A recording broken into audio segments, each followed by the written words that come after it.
Abbreviated talk on hyponatremia, but let me tell you something. Hyponatremia is the hardest thing I teach. Some people think it's acid-based, some people think it's dialysis. Hyponatremia is the hardest thing I teach. So the more you hear it, the more comfortable you get with this topic. So the first thing I want to talk about is the normal serum osm. Normal serum osm, 285 to 295. Which molecule contributes the most to serum osm? Sodium. So when you have a hyponatremia, here's your problem, hypoosmolality. And that's the real issue, not really the sodium number, but the hypoosmolality. So whenever you have a patient with hyponatremia, part of your evaluation should not just be serial sodiums, but serial osmolalities, so you can also gauge your changes intelligently. So how does our body keep that osm in that range, which I think is amazing and very tight? These are the three mechanisms. The first thing we have is ADH. The second thing we have is a thirst mechanism, which lives in the hypothalamus. And the third is how our kidneys handle water. So let me talk just a minute about ADH. When I see somebody with hyponatremia, one of the things I do is I look at their drug list. There are a lot of drugs that will stimulate ADH release. And if the list of drugs is this long, I'm going to pull up a chair to the computer and I'm going to start working my way through the drugs. The common drugs that I see all the time, thiazide, thiazide, and I'm emphasizing that because it's one of our favorite drugs, our favorite starter drugs for hypertension. It's a very reasonable drug. Many, many, many people tolerate it. So there you are in your clinic with a little old lady who has essential hypertension and you want to start her on something and you say thiazide. It's always been a number one line drug. Let's try it. If she's going to get into trouble with hyponatremia, how fast is that going to happen? Fast. You want to get labs on that lady within 7 to 10 days. If her sodium goes from 140 to 134, I'm not going to tolerate it. Get me off of it. Does that help you? Because thiazides work for lots of people. So who do you know the troublemakers are? You check labs within 7 to 10 days. If their sodium drops by more than 5 milliequivalents per liter, think about taking them off of that drug, because the next time you see them could be seizing in the emergency department. Other common drugs on that list are morphine, barbiturates, vincristine, chlorambucil, chlorpropamide, carbamazepine. There's a lot. So like I said, if you get a hyponatremic patient on a bunch of drugs, you may just have to sit down and start looking them up. On the flip side of that, there are not that many drugs that inhibit ADH. As a matter of fact, I can think of two. What do you think of as inhibitors of ADH? Oh, okay. We got Baptans now. I guess I have to say 3. Nobody went to college but me? Alcohol. Very good. The other one that comes in handy, and I see a couple EM/IM guys in here, is Dilantin. And Dilantin is a handy trick when you're in the ER with someone seizing who has a sodium of 118. You say to yourself, gee, is this seizure related to this hyponatremia? Well, if you're going to give Dilantin anyway, that'll help your seizing. And if ADH has anything to do with it, you will also help turn off the ADH effect. So Dilantin and alcohol are really the only two that turn off your ADH. Thirst is a little stickier. We just had a really cool consult this week with a guy who was drinking 5.5 liters a day and peeing out 6. And so we were thinking, wow, this is fun. Well, his sodium was fine, his osmolality was fine, his urine sodium was not low, his urine osm was 120. It turned out that this poor guy has alpha-1 antitrypsin disease, came in with a pulmonary infection, he had been coughing, had a lot of rib pain, intercostal muscle pull, and was taking pain medicines regularly. He was also on Benadryl. He was also on a decongestant. He was also on a cough syrup. All those things were making his mouth dry. They were stimulating his thirst. And so all this water intake he was doing because of a dry mouth, and the kidney was responding absolutely appropriately. Isn't that interesting? You don't see that every day. It was kind of fun. So when I think of what else turns on thirst, we do lots of stuff to people that gives them a dry mouth. And you have to remember that when they're drinking like little fish. My dialysis patients have to be on a fluid restriction. What do you do in July? Well, you take a little more fluid in because it's hot, but you can also do lifesavers, Werthers, ice chips. I mean, there's lots of ways to handle that. Psychiatric patients have frequently got trouble with dry mouth, and a lot of drugs that are used in the psychiatric world stimulate thirst directly. Thiorididine, thiofixine, flufenazine. Some say that schizophrenia as a disease entity all in and of itself can cause hypothalamic stimulation and thirst. So some of those people with psychogenic polydipsia, yes, some of it can be primary psych, but also think about the drugs that you're giving them. You may have no choice about the drugs, but at least you can acknowledge that they're part of the problem. And last but not least is the renal handling of water. And the take-home message about the renal handling of water is that the whole nephron has to work for this to be right. So I have to have GFR. I have to have a proximal tubule reabsorbing 2/3 of everything. I have to have an intact medullary gradient where I reabsorb water down the concentration gradient. On the way up the tube, I don't reabsorb water, but I redeposit sodium to maintain my part of my gradient. When I get to the top of the loop of Henle, my urine osm is 50 to 100. And I try not to torture you with unnecessary numbers. This is a necessary number. What does this mean exactly? It means I must have 50 to 100 milliosms to excrete a liter of water. If I don't have enough milliosms, I can't excrete my free water. Who does that sound like? You will see this on a board exam, I promise you. The classic is the potomaniac, the drinker, who's drinking all the time and eats no protein, and their BUN is 3, and their uric acid is 5, and they're malnourished. The other big category, and this is the one I've seen on an exam twice, is the tea and toaster. Little old lady, doesn't eat very well, in a nursing home, sips on tea all day and eats toast and biscuits, no protein. She doesn't have enough osms to excrete her free water load.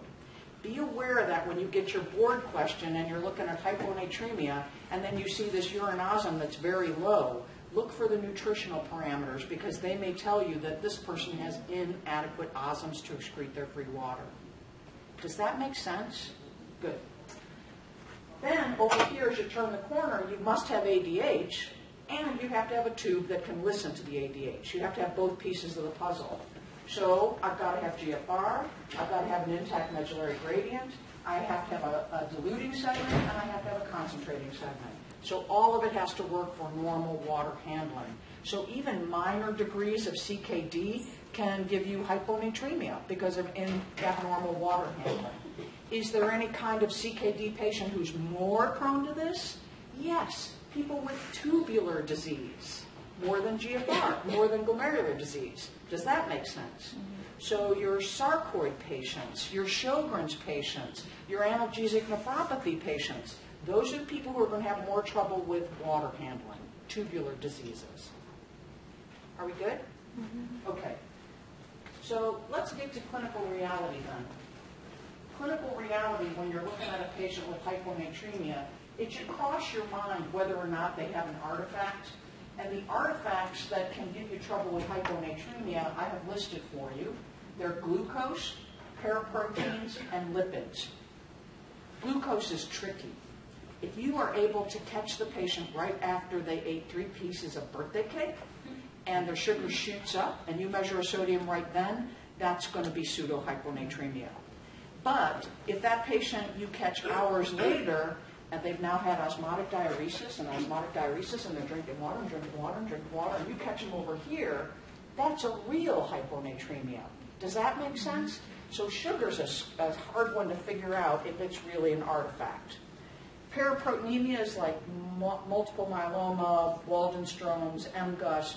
Those people can have too many proteins. And then, of course, bad hyperlipidemia. Do you know how that works? If you have a serum specimen, you measure a cc's worth of sodium in the serum specimen, but if you've got this stuff taking up space in there, you're measuring your sodium in a false volume.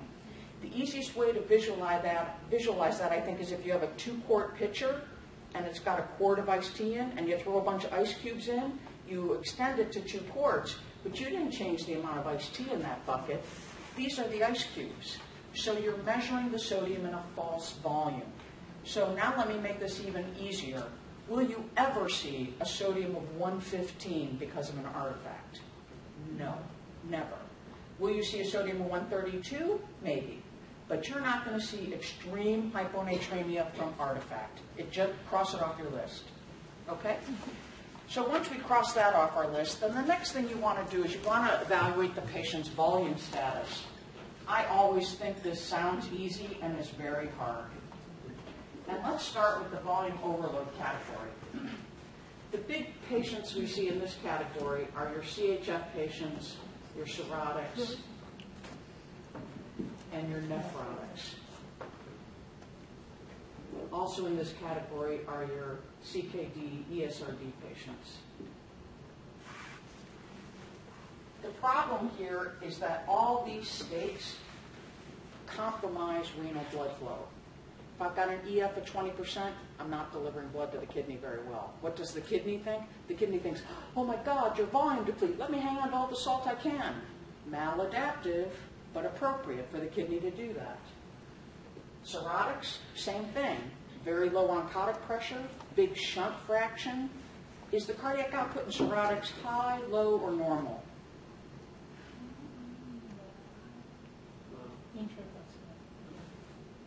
Sorry?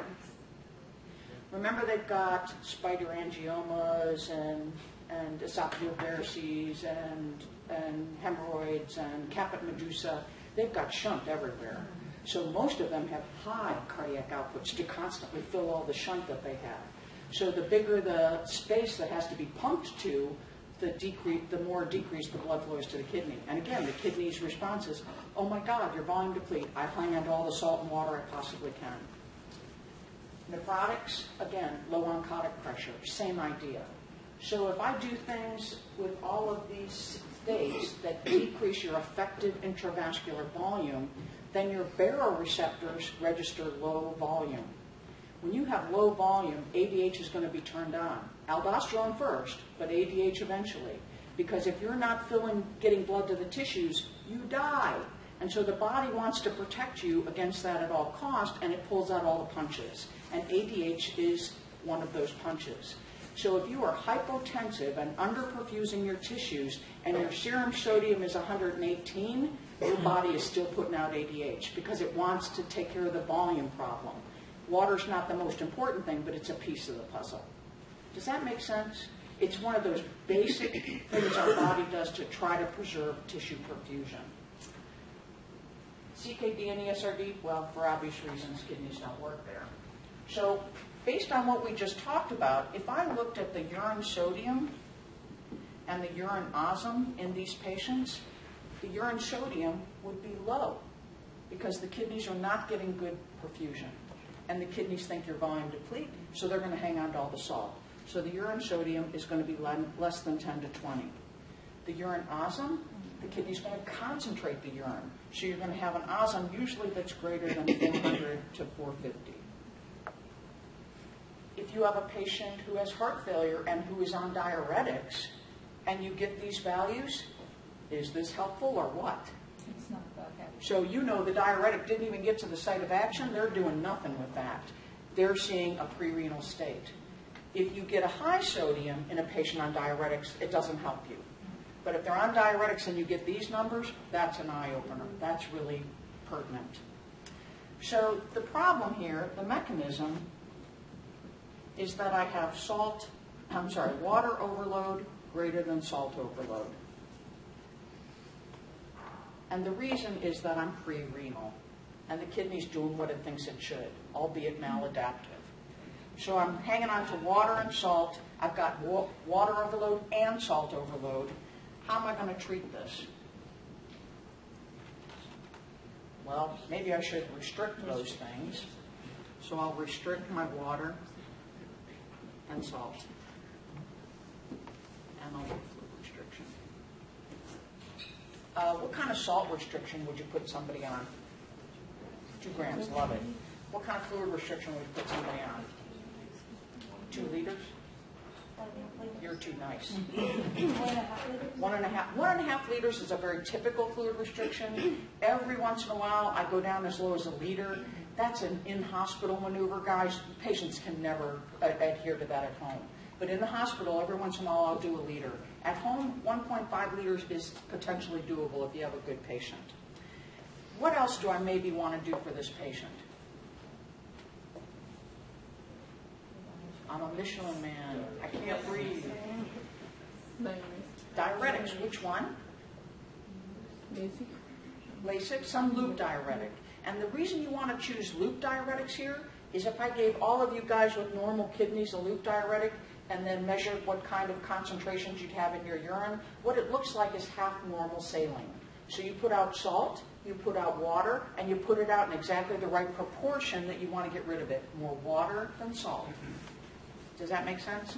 So it's not just any diuretic here. You want to use a loop diuretic.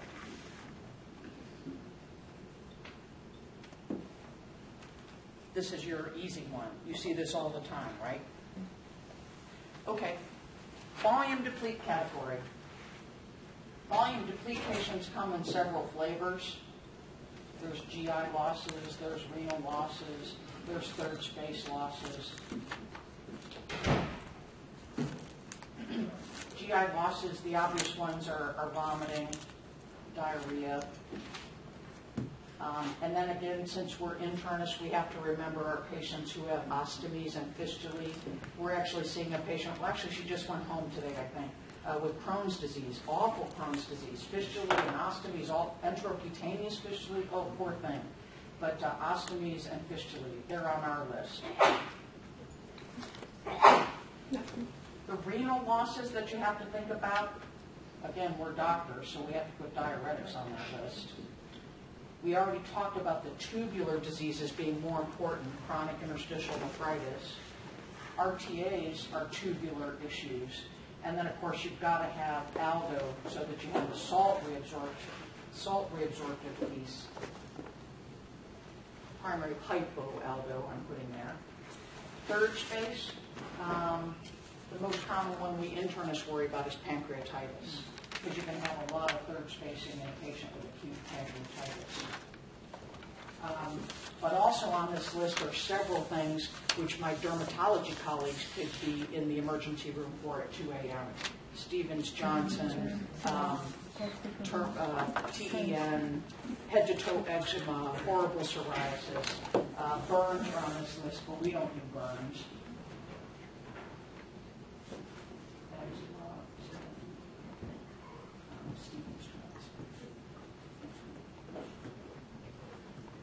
I'll never forget the first time I saw a patient with head-to-toe eczema. I was an intern, and I'm looking at this guy, and he's orthostatic and tachycardic, and I'm thinking, really? I have to admit somebody because of a derm problem? And my attending is like, yeah. You just don't realize how much losses you can have through the skin. So you will see some of these people sometimes. So the problem with this patient is that they really are volume deplete, and they really are pre-renal. And so when you look at their urine sodium and their urinosum, it's exactly what you'd expect. They're putting out very little sodium because they're trying to retain it all, and their urine is very concentrated. And this looks just like this because the mechanism is the same. The kidney's perfusion is decreased. The kidney responds to what it sees. So here the mechanism is salt loss. And so to treat these people, I'll give them back some salt. Normal saline or salt. Whenever I have a patient who falls into this category, and ostomy patients are the ones that I struggle with the most, I can put them on salt tablets. I tell them to sprinkle a little extra salt in their food, and then I swear them to secrecy not to tell any of my other patients. Because these are a special category of patients where they really do need more salt in their diet. The hard category is this one in the middle. And unfortunately, you guys, this is where the board likes to draw questions from, so it's worth spending a few minutes on. The folks who take in increased water, we've already talked a little bit about the psychogenic polydipsia patients. The other category is patients with hypothalamic disease. The most common hypothalamic disease that I've seen with altered thirst is stroke. But it can be tumor, it can be infection, toxoplasmosis, cysticercosis, I've seen this with once. People with hypothalamic disease really hate it when you call them psychogenic polydipsia. And these are people that you have to think about, how can I turn that thirst mechanism off? There is one way to do this. It seems as though one of the mediators of thirst is A2, angiotensin 2. So you could try ACE inhibitors or ARBs. Do I have a wealth of experience with this? No. Have I had any? I've had 2 patients that responded beautifully to ACE inhibitors turning off their thirst. Both of them were stroke patients, for what it's worth. The inability to excrete free water, there's several of these. The first on the list is hypothyroidism. Hypothyroidism. And this is not run-of-the-mill hypothyroidism. This is people who are progressing toward myxedema. I have really bad hypothyroidism. Addison's disease. And now you can see how my nice, clean little chart is not as clean as you'd like. Because if you have bad Addison's disease, you move over to the volume deplete category because you're overtly hypotensive. The third one on this list is podomania, which we've talked about briefly, the tea and toaster and the drinker with bad nutrition. The fourth one on the list is reset osmostat. And last on the list is SIADH. SIADH is last on purpose because it's a diagnosis of exclusion. You really have to think about all this stuff before you label someone SIADH. Reset osmostat, let me say something important about that. We're internists. Yes. This means we don't have to see this very often. The most common physiologic reason for reset osmostat is pregnancy. Pregnancy. Did you ever wonder how pregnant ladies are able to increase their blood volume by 50 to 100%? Their sodiums are all lower, they have more water, they have reset their osmostat because of the hormones involved with pregnancy. Reset osmostat in our world is an uncommon phenomenon, thank God. It's the obstetricians who are more likely to see the fluctuations in electrolytes, and they're so used to it, it doesn't even bother them. But we're not going to see that too much. SIADH, if you get all the way down to this level, my simple brain puts it down to a differential diagnosis that only has 3 possibilities. When you think of SIADH, what are the options? Big picture options. No. Medication is something I can get rid of. So this is something that's happening inside you. Malignancy. Malignancy? Malignant stuff?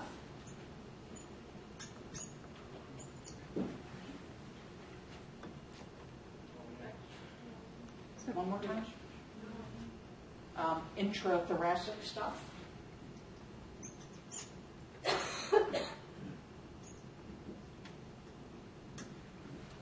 And last, intracranial stuff.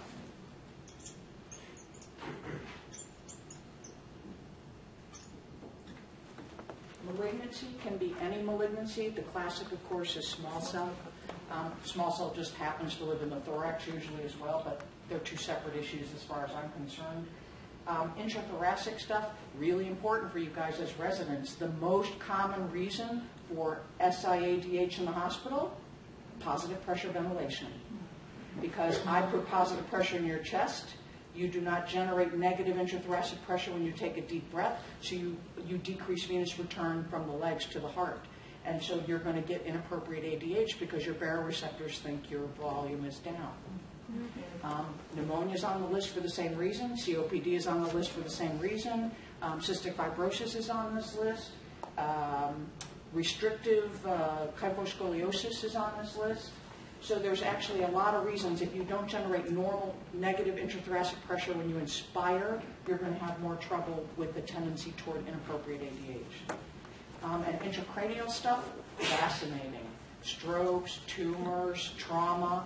And my favorite part of this is that being a nephrologist, I get to go all over the hospital. So I go all over the hospital, including the trauma unit. The trauma unit has guys that are in car crashes who bong their head, and they are all the world acting like a central DI, central DI, central DI, central DI. And then on day 5, they do exactly the opposite and turn into an SIADH. So trauma patients really have to be watched very closely because they can go from one extreme to the other. And there's no telling when you have trauma whether you're going to get SIADH or you're going to get a DI picture. It's always fun to do those patients. Are we good? I'm in the home stretch. So psychogenic polydipsia and hypothalamic disease, where these people are taking in too much water, their urine sodium is going to be not low. These are euvolemic patients. So they're getting plenty of blood flow to the kidney. They have no reason to conserve salt, and their urine sodiums are not going to be low. Their urine osms are going to be maximally low. And remember, we talked about maximally low being 50 to 100. So if you get this kind of number on a board exam, you know that you're in this category. Hypothyroidism and Addison's are much trickier and harder for me to explain to you in a reasonable way. But thyroid hormone and cortisol are both hormones necessary to every cellular function in the body so that the cells can function efficiently. So what does your urine osm do here? You're isotonic. You don't concentrate or dilute. And the urine sodium is, again, not low because you're euvolemic. Podomania, urine sodium, not low. They're euvolemic. But their urine osm is going to be 50 to 100. These are the people who don't have enough osms. They're taking advantage of every osm that they have. Reset osmostat, I'm so happy we don't see this one very often. This one is the big question mark because it always depends where your osmostat got reset to. SIADH, of course, you're going to have a urine sodium that is not low, and you're going to have a urine osm that is inappropriately concentrated, usually, obviously, inappropriately concentrated to greater than 400. Sometimes we nephrologists compare notes. Dr. Byram came over to me in the unit several weeks ago and said, "Look at this, a urine osm of 1,000. Have you ever seen one that high?" That's stuff that really gets our attention. We're very strange people. Questions about sodium? Does this help a little bit? The more you hear it, the easier this gets. And it's all about thinking about what is the kidney seeing and why is it acting that way. And I make this volume stuff sound really easy. The more I live, longer I live, the more I see, the harder I think this is. I'll see neck veins up to here and tenting down here. I'll see tachycardia, but then I will see 3+ edema. I mean, sometimes it's very hard to assess volume status. So use all the tools you have when you're making a decision. Okay, I'm done.